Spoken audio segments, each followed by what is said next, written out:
Hello guys! Good morning! So for today's video, share ko lang sa inyo yung aking mga ginawang preparation para sa barbecue party sa aking amo. So syempre pag ako ay nagpe-prepare ay namamasyal muna ako. So nag-ikot-ikot muna ako bago ko mamalengke, ikot-ikot din pag may time. Para pakita ko sa inyo kung ano yung mga na pwedeng mapamili dito sa lugar namin. So ayan, dito ako sa Japan Homes. Ikot-ikot lang ako dyan kasi maraming mga sale dyan minsan. So baka may mabili tayo. So after nyan ay umuwi na nga ako kasi napamili ko na lahat yung mga binigay sa akin. So ayan yung mga karaniwang hinahanda namin pag barbecue dito guys. Merong mga hipon, yung mga sausage, may mga seafoods, hindi mawawala yan, yung mga cocktail na hotdog at yung mga pork chop. Then meron din kami dito mga meatballs na pwede rin ihawin.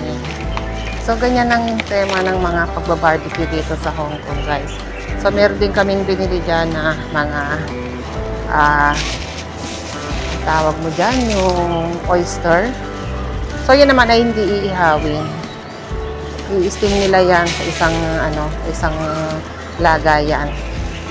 Parang foil na plato.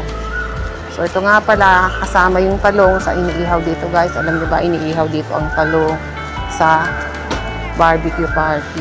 So yan, tinataksan niyo kung gaano kalaking talong dito kasi laki niya ng braso ng bata. Tapos ayan, kailangan kompleto rin yung mga alak natin at saka yung mga seasonings. So yan nga pala guys, ay hinahanda ko bago pa mag-start yung pinaka-party. Kasi para naman pagdating nila is ready na. Sila na magluluto. So, tinutulungan ko rin sila magluto. Tapos, tumutulong din naman yung amo ko tsaka yung bisita namin na mag-ihaw-ihaw. So, ganun dito. Sa amin, ewan ko lang sa ibang mga amo dito ha. Kasi siguro yung ibang amo, as in, hindi tumutulong, nakaupo lang para kumain. Pero sa amo ko dito, tinutulungan naman nila ako magluto. So, since maaga pa yan, ay kumain muna kami ng almusal ng agaga ako. Yung almusal namin, tikoy. At yan nga pala yung aming pine-prepare na venue doon sa aming rooftop. Tapos, ayan na yung mga naihanda kong mga, hindi ako nagkakamali dito, yung mushroom. Binalot yan sa foil at nilagyan lang ng bawang at butter at paminta at asin sa loob. So, ayan na, nabalot ko na rin yung mga corn at yung mga kamote.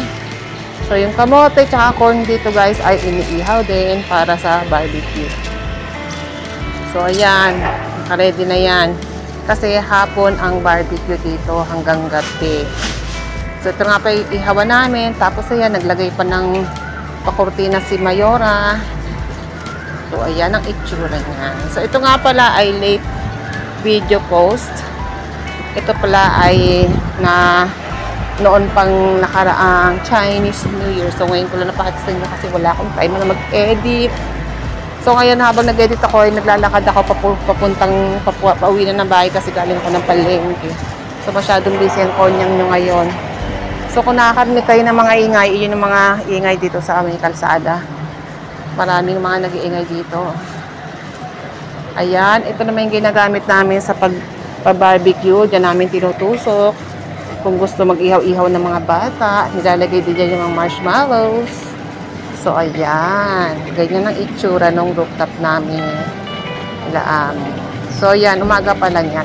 Wala pa talaga dyan yung mga handa kasi marami rin akong prepare na mga lulutuin kasi meron kaming bisita na isang buong pamilya plus yung BFF ni Amo. So, ito siguro mga after lunch na to. Set up na ako dyan kasi ayaw palagay ni amo ko pag masyado pang maaga at maalikabukan. Napakahangin dyan sa taas namin. So, ayan na. More than 10 peoples kami ngayon. Tapos dito, nagutom na kami kaya kumain na kami. Meron nga pala akong sausage na galing ng Pilipinas.